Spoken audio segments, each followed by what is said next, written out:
皆さんこんにちは、なおです。今回の動画では私が今使用しているクレオスのトリガー式のエアブラシ PS290 というモデルなんですが、こちらの紹介をするのではなくて、サザビーを塗装する前にこの汚いエアブラシを一度分解して洗浄していきたいと思います。普段エアブラシを洗浄する場合はラッカー用の溶剤を使って塗料カップの中をうがいですね、あとニードルを抜いて掃除する、それくらいなんですが、今回は買ってみたの動画でも紹介したツールウォッシュとタミヤのエアブラシ用のクリーニングセット、これを使って洗浄していきたいと思います。分解の方法はエアブラシのモデルによって変わってきますので、別のモデルを使われている方には参考にならないと思いますが、同じモデルを使われている方はぜひ参考にしていただければと思います。ニードルを取り外す場合、このバランスウェイトを外して抜き取るんですが、ここまではだいたいいつもやっている感じですね。この先はやってません。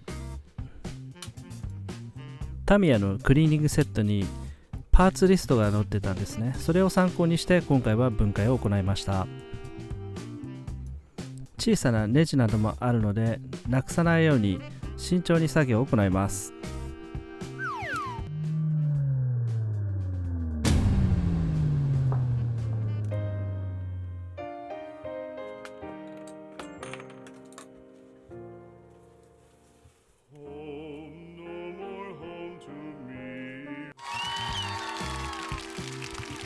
はい、このネジかなり小さいので見つかるか心配だったんですが、無事見つけることができました。これをなくすとこの先作業が進まないので良かったです、見つかって。部品点数それほど多くはないと思うんですが、もし組み立てるのがね不安だっていう方は動画を撮影しておくのがいいと思います。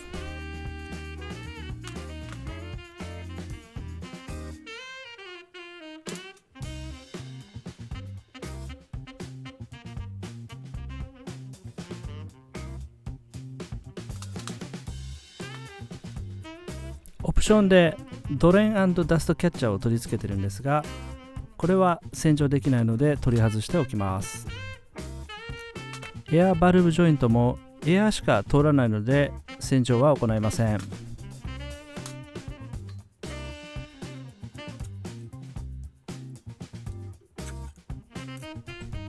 これで稼働する部分はほぼ分解が終わった感じです。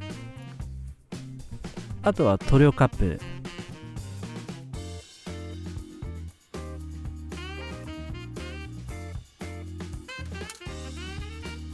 ノズルカバーを外すとノズルが出てきました。このノズルはエアブラシを購入すると付属している専用の工具で取り外しを行います。タミヤのクリーニングセットにも同じ工具が付属していたので、そちらを使うのもいいと思います。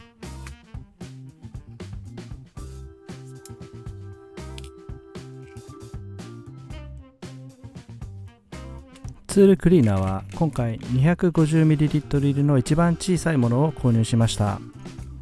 このサイズだとスポイトなどを使わなくていいので結構便利ですね。トリガータイプを購入してからお蔵入りになっていたこのハンドピースの方も今回分解洗浄していきたいと思います。こちらのタイプの方がシンプルな作りで分解も結構簡単にすることができました。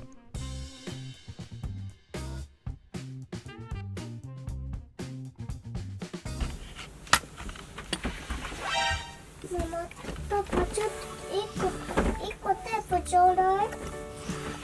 ちょっと待って、何？テープ？全部なくすの？そうそうそう、これで綺麗にするの。これも入れよう。テープ欲しい。テープ。ちょっと待って、お姉ちゃん。何が欲しいの？テープ？うん。OK。はい、テープ。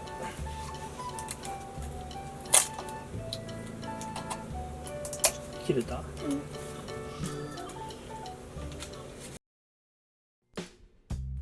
はい、ここからはタミヤのクリーニングツールを使って洗浄していきたいと思います。セットの中にはエアブラシの洗浄方法や分解図などが書かれた取扱説明書が付属します。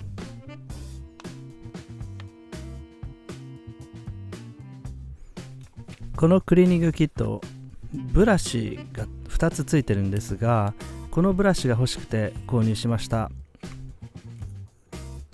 ブラシ単体でも発売されてるみたいなので、ブラシだけ欲しいよっていう方はそちらを購入するのもいいと思います。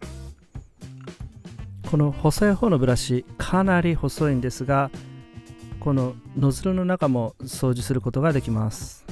これは結構綺麗になりそうでいいですね。汚れがすごく落ちてくる感じです。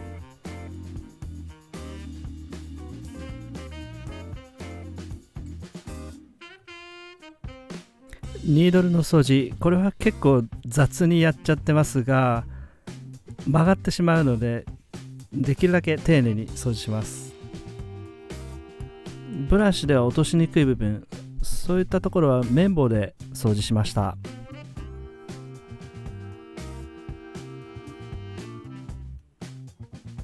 一通り汚れを落とし終わったので、綺麗な溶剤で周りを拭いて仕上げていきます。だいたい1時間くらいつけておいたんですが、入り組んだところはどうしても落ちにくかったみたいなので、ここも綿棒を使って落とします。塗料カップの一番奥の部分ですね、ここがすごく汚れてるみたいで、綿棒で拭いたらこんな感じになりました。ここは念入りに汚れを落としたいですね。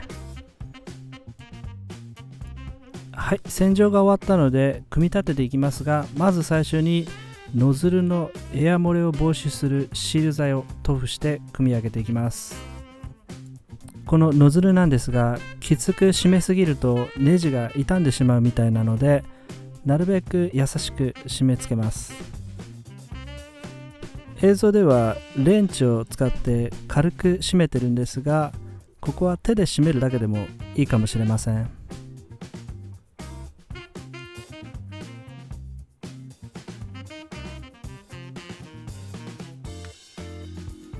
続いてグリスを塗っていきますが、このノズルカバーの部分と、あとニードルカバーの部分ですね、ここに塗布するみたいです。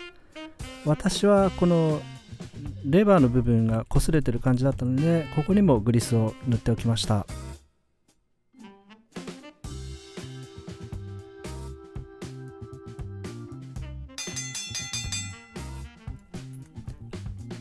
はい、というわけでこのように2本ともピッカピカになりました。今回この大掃除に合わせてあるものを購入しました。何かというと、はい、グリップと塗料カップです。グリップは最近発売されたみたいです。今まではドレーン&ダストキャッチャーをグリップ代わりに使ってたんですが、新しく購入してみました。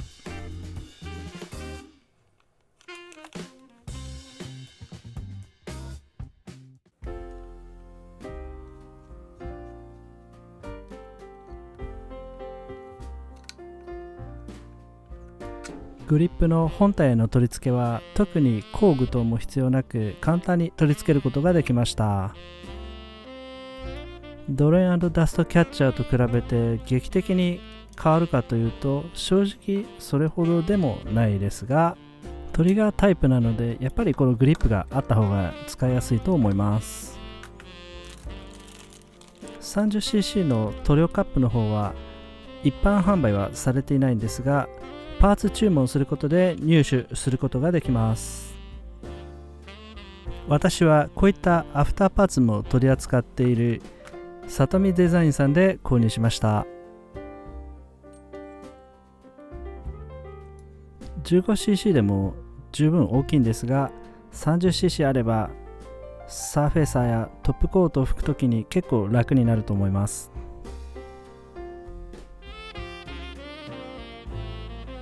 今回分解洗浄してみた感想なんですが、意外と簡単にできてしまったので、皆さんもぜひ挑戦してみてはいかがかなと思います。といっても毎回やるのも大変なんでね、年1回くらいかな。0.3 ミリの方も洗浄後にグリスアップをしたので、しっかりと使えるようになりました。はい、というわけで今回はここまでになりますが、いかがでしたでしょうか。これでサザビの塗装もバッチリ決まると思います。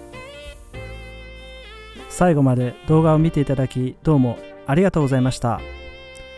それではまた次の動画でお会いしましょう。さようなら。